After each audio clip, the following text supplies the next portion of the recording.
cold day here in Michigan today. It's September. I love fall, but I don't like today. Anyway, I guess the weather today is warning us that we've got some serious weather coming in a couple months. But anyway, I hope everyone is well today. Thank you for joining me. Today I want to talk about what it's like when you hear the words, "You have cancer." Okay, not me. I don't have cancer. Anyway, it turns out to be, it's like a nightmare. You know those nightmares you get when you go to bed at nighttime and it's so bad and you're trying to wake up and you can't wake up? I think we all get those kind of nightmares. That's what those words mean to you when they say you have cancer. Then you get through the day telling everybody around you you've got cancer, go to bed that night, and the next morning you wake up and you go, "Oh my gosh, this hasn't been a nightmare, this was real." So now the emotions start flying. Some of us feel fear. Some of us have emotions of sadness. We have emotions of loneliness. I think loneliness was probably my biggest emotion. We have fear of the suffering, the pain, and some of us fear death. Ironically enough, for me, death was not an emotion because there was no way I was planning on going anywhere. I was not ready to leave this earth by any means. But the biggest emotion we have is we have fear of the unknown. And believe me, for me, I knew nothing about cancer. All I knew was I wanted them to go in and scoop it out and let me get back to my day-to-day activity. But I guess it wasn't really that easy. The emotions do fly, and it's okay to be emotional, but you got to get through it. I knew I had to get through it. Before I told anybody, well, my children were the ones I would tell, but before I told them, I had to deal with it myself. I waited a few days after I'd gotten the bad news, and then finally told my children about it. But you have to get through that because you've got to get strong. You have to get strong and stay positive in order to make the right choices and the right decisions about what to do with this news that you just heard. All I knew about cancer was CANCER/death.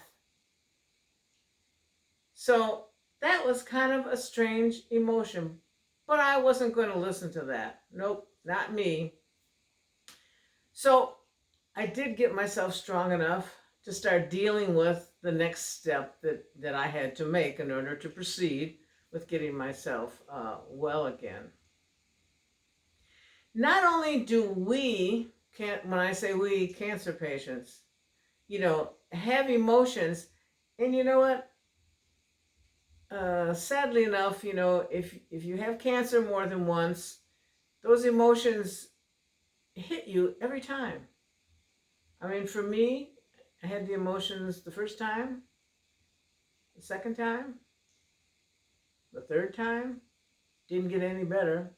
The fourth time, the fifth time, the sixth time, you still keep having them. But it's not only our emotions that will be, that affect us. It's the emotions of the people around us as well. And they're going through their own emotions.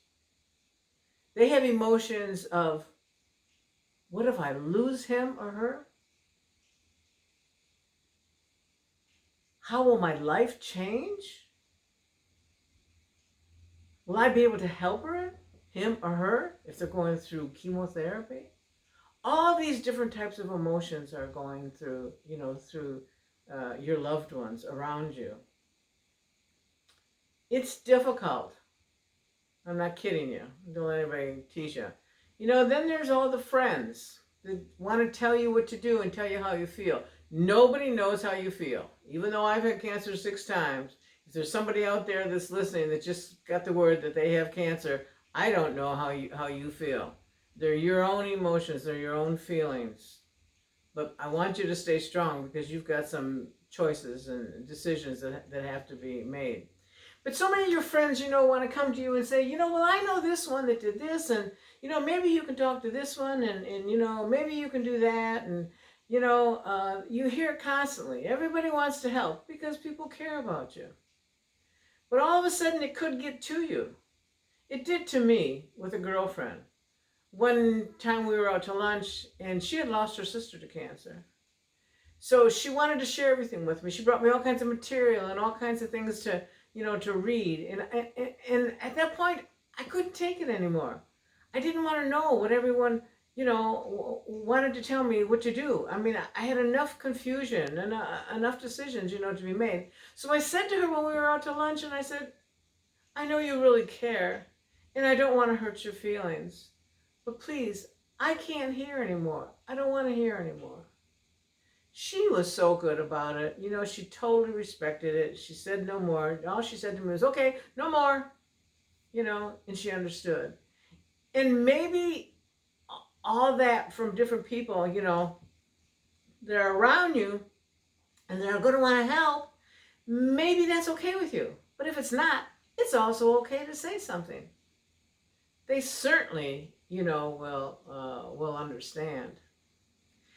This is something I'm going to say that sounds kind of funny too, but maybe a person loves you too much, and with the emotions that they have, they can't be there for you.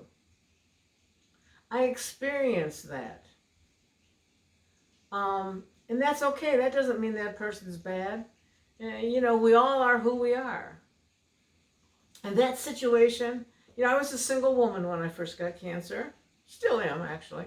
But, I wanted to save my strength for myself and my children. That was my priority. And this gentleman tried. It's not that he didn't try, but it wasn't what I needed. So it was okay. We parted ways. We parted ways. But that doesn't mean we still aren't the best of friends and we don't love one another. We always have, we always will. And there's nothing wrong with that. Those things happen because what's important is that you take care of yourself. Now is when you shine. Now is when everything around you has to be about you. If it was never about you in your life before, it is now. And you want to be strong enough to make some big decisions. With my children, it was a little easier for my girls because, they came with me to different appointments. They came with me to get a wig, We would go out to dinner. But because of the nature of my cancer, which was breast cancer, the first one, it was a little more difficult for my son. Well, my son had uprooted his life in January of 2001 to return to Michigan from Colorado to join my company that was, starting to get very big. So he came back to join me. And then in February of 2001, I found out I had cancer. So within a light switch turn, his life changed drastically. I was grateful he was back here, in Michigan, to be with me during that time. But he was so sad all the time. It wasn't sad about the fact that he had uprooted his life or the fact that he was trying to begin a new life, here, and he left a good job and everything. It was more sad about, what was happening to his mother. Well, one day in particular at the office, he came in my office and we had our little meeting.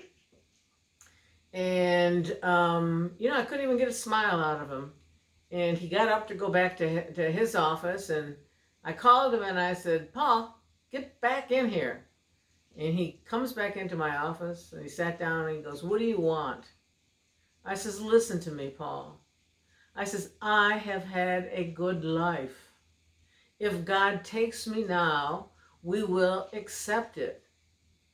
And then I said to him, however, if you think I'm leaving this earth not to make your life miserable for the rest of your life, you're crazy. So get out of my office. And it kind of helped. And and sometimes you have to do things like that. when you see others are suffering around you, the ones that you love that are suffering around you. Sometimes you have to make moves, like with the gentleman that I told you about. You have to make moves, you know, that are better for you. And like saying such a thing with my son, I couldn't stand to see him in such sadness. You know, my girls I could talk to every day, but it was much more difficult to talk to my son. So anyway, so I just want to reiterate that I want you to put yourself, you know, most important. So now, here's what we do. We got through all our emotions and our friends and everybody around us. We have to decide how we're going to beat this thing. So we get ourselves a good doctor. We have our good MD that we like, or else we wouldn't be going to him. Then we want a good oncologist, and I would recommend, you can get recommendations from different people, but if you go to somebody that you like and you're really confident in, don't worry about what anybody says. I also believe in getting more than one diagnosis. For me, I went to 3. They all said the same thing, so it was an easy decision. I was having my breasts both, you know, removed because I had the 2 different types of cancer. And anyway, so, but that's what you want to do. You know, and not only that, when you go to all these doctors, well, way back then, you know, I was taking a tape recorder. You don't need to do that now because you can tape record everybody on your telephone. I still do that to this day with my oncologist. When I get some tests back and so forth, you know, I go in and I say, I hope you don't mind, but I'm going to record everything, you know, that you have to say when we're talking about the tests. And I know it's a little uncomfortable for some doctors, but they don't mind, and they would never tell you, you know, not to do it. I have a tendency to not listen too well. The problem is I am thinking, like especially when I'm talking about something that I'm so passionate or so excited about, I'm thinking about the next question that I want to ask. So but I want all the information he's giving me. So that's why I recommend that to everybody, even if you aren't dealing with a doctor because of you know, because of cancer. It could be anything. If you're going in for a knee surgery, you know, you want to make sure you remember everything he says, you know. But anyway, so it's not a problem, you know, and don't feel bad about going in and record all the doctors. So you're going to have yourself your good MD that you like. You're going to have yourself a good oncologist. You're going to have somebody who totally respects you. Excuse me, I'm sorry. Should have had myself a little water here. But you're going to have somebody that totally respects what it is that you want, because everybody is different. No 2 patients are alike. And so you don't want to be treated like he treats the next patient. You want that personal, how should I say, diagnosis or whatever, you know, for you. Because we all aren't alike. We all have different needs. We all know what we want out of our, you know, where we're heading with our life and so forth. So that's all very, very important. Excuse me again. I'm so sorry. And as I say, I don't know how to edit, so I won't be able to edit my coughing out. But anyway, so now you have, you know, your oncologist and your regular MD and so forth. But you know what? What I didn't know 18 years ago, I didn't know about natural medicine. And so and a lot of people don't know what an ND is. N like in Nancy, not an M. A lot of people, when they see that N, they think it's a typographical error, but it's not. There are doctors out there called NDs. And what they do is they have the same studies that an MD does, but they go on to study the natural sciences. The ND is a naturopathic doctor. I hope I said that right. But why I'm telling you that you need one of them as well is because you want the whole body to be good health. So maybe you have, you know, maybe you have, I'm trying to think of some cancer, or maybe you have the bone cancer. You want the rest of the body, you know, to feel good. So they can put together packages of natural type medicines or supplements, whatever you call them. They can put together a nice program for you, you know, and help you to stay strong as you can possibly be. So if you're going through, you know, chemo, they're going to, put together, like I said, a really good package, a package, and see, it might be lacking something, in your body, and they can help you with that. I hope I explained that correctly. I basically live a life of what an ND would prescribe to you. So give it a shot. If you don't like the person, then, try another one. A lot of the NDs, they specialize too in different areas, just like a regular doctor, just like an oncologist. They specialize, in different areas. So look it up, give it a try. If you're in Michigan, and you want a recommendation, I do happen to know somebody who I would recommend. So feel free anytime. You can always email me, DonnaLcerelli@gmail.com, and I will answer. I'll answer any email that comes my way. So I think that's all I wanted to talk to you about today. Just making sure you get a doctor that you really care about, that respects your opinion, and make sure you record every doctor when you go to them. And I also would highly recommend you look into also getting an ND. So you've got a whole team behind you, making you better. I'll never forget my one the oncologist, one of the initial oncologists. He had said to me, it was over the telephone, and when he had heard my diagnosis and everything, and I was going to be his patient, and he said to me, Donna, he says, don't worry. He says, you've got a good team of doctors behind you, so you know what, you're going to be okay. So, I like that. That was good. That was comforting, to me. So, that's the type of a doctor that you want to see.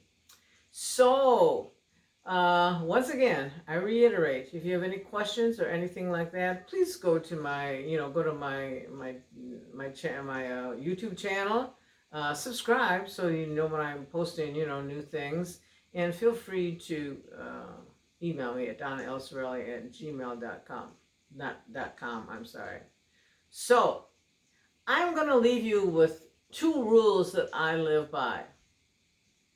The first rule is you never give up. Okay? Don't forget that. You never give up. That's my first rule. And my second rule is you must follow the first rule.